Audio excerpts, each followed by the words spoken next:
L'altra grande questione su cui abbiamo chiesto di indirizzare la parte più rilevante delle risorse che avevamo a disposizione è esattamente quella che riguarda i consultori familiari, che sono dei presidi di salute, di diritti, dei presidi che tutelano l'autodeterminazione delle donne, oltre ad essere uno strumento insostituibile della medicina di prossimità al servizio dei ragazzi e delle ragazze, delle giovani donne, delle donne over 65, delle famiglie, della comunità tutta.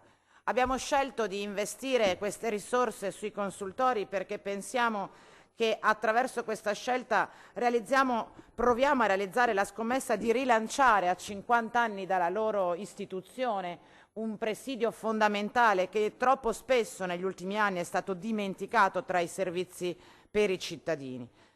110.000 euro per i consultori è praticamente tutta la disponibilità che le minoranze tutte insieme avevano come manovra all'interno di questo bilancio.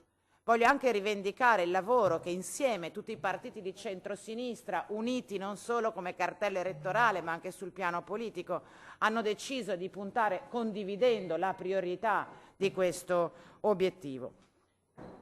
La legge, le indicazioni prevederebbero la necessità di avere un consultorio ogni 20.000 abitanti.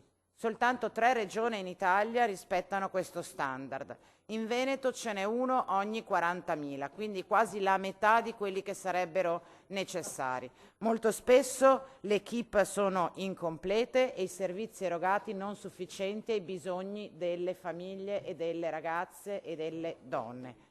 Con questo emendamento, per il quale ringraziamo l'assessore Calzavara e l'assessore Lanzarin, vogliamo dare un segnale di rilancio di un presidio fondamentale. Partiamo da questi pochi soldi che riusciamo a mettere, ci impegniamo da qua ai prossimi mesi perché da questo segnale possa nascere davvero un'azione di rilancio su un presidio fondamentale. Grazie.